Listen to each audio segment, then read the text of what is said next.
11 তাৰিখৰ নিশা দিনা এজনে চুৰি কাৰ্য সংঘটিত কৰে। সিয়াক আমি 11 তাৰিখৰ নিশা কৰাৰ পিছত আমি থানাত অৱগত কৰোঁ কথাষাৰ। তাৰপৰা থানাই ইয়াক কৰায়ত্ব কৰিব পৰা নাই আৰু 12 তাৰিখৰ দিনা আমি নিজে তাক ধৰি থানাত জমা দিছোঁ। জমা দিয়াৰ পাছত থানাই আজি 12 তাৰিখৰ পৰা 15 তাৰিখলৈকে ল'ৰাজনক ৰাখিছিলে আৰু আজি 15 তাৰিখৰ ৰাতিপুৱা বোলে ল'ৰাজন থানাৰ পৰা পলাই গৈছে।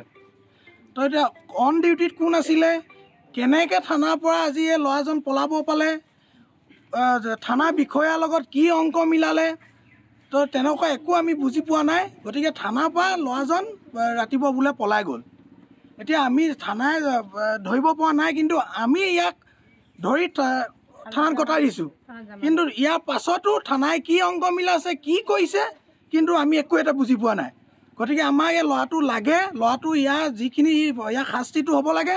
গতিকে আৰু লগতে অন ডিউটিত যোন আছিলে বিষয়া কোন ইয়াত মিলি আছে, এনেকুৱা চোৰৰ কাৰ্য বহুত আছে সিহঁতৰ। তো সেইবিলাকৰ লগত সিহঁতি কোন মিলি আছে আৰু অনাগত দিনৰ ৰমৰীয়াত যাতে এনেকুৱাকৈ চোৰ পলাব নোৱাৰে আৰু এনেকৈ পলালে আৰু এনেকুৱা চোৰ হৈ থাকিব। গতিকে এই বিষয়টো পূৰা মানে কোনে ইয়াক কি খাই কি অংক কৰি ইয়াক এৰিছে, ইয়াৰ এটা বিচাৰ হ'ব লাগে আৰু যিকেইজন ডিউটিত আছিলে তাহাঁতৰ শাস্তি হ'ব লাগে। মানে দেখিছোঁ আৰু দুজনী ছোৱালীও লগ পাইছে। দুজনী ছোৱালী সুধিলে নাটুৱা ছোৱালী কোনফালে ওলায়, তেতিয়া বোলে ছোৱালীকেইজনে ক'লে এইফালে ওলাই বোলে। তেতিয়া মানে সি ঘূৰিলে, মই দূৰৰ পৰা দেখিছোঁ, দূৰৰ পৰা দেখিছোঁ মানে মই আহিছোঁ এনেই খোজকাঢ়া মানুহ হয়, কোনোবা আলহী মানুহ আহিছে। তাৰপিছত মানে সি মানে এইফালে ওলাই গুচি গ'ল। তাৰপিছত এইফালে দুজন পুলিচে মানে বিচাৰি ফুৰিছে। মই তেতিয়া তেখেতক কৈছোঁ যে এইপিনে এইবোৰ গুচি গৈছে, আপোনালোকে সেইফালে গ'লে মানে হেজেলে মানে মোকাবিল মানে ঘাঁহ দিলে পায়। কিমান হৈ ঘটনা এইটো? ৰাতিপুৱা 5টা, 5:30লৈকে কমেই হ'ব। থানাৰ পৰা পলাই গৈছে চুৰজন?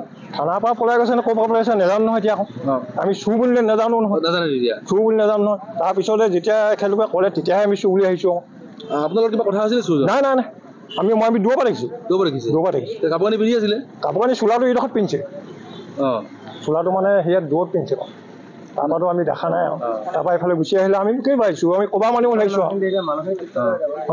তাৰপিছত আৰু সেইফালে গুচি গ'লগৈ আৰু। তাৰপিছতে এখেতলোকে গৈ কিনে এইফালে বিচাৰিছেগৈ। খোজকাঢ়ি গৈছিলে, দৌৰি গৈছিলে? খোজকাঢ়ি গৈছিলে। এইডোখৰ খোজকাঢ়ি আহিলে, তাৰপিছত দৌৰি গ'ল নে কি নাজানো নহয়। আপুনি মানে থানাৰ পৰা দেখিছে? মানে থানাৰ পৰা ওলোৱা নাই দেখা মই। আমি মানে সেই পিছফালে বাগানৰ পৰা দেখিছোঁ, ইমান ওচৰৰ পৰা নাই দেখা। আচলতে মানে ৰমৰীয়াভাৱে এইটো দুৰ্ভাগ্যজনক।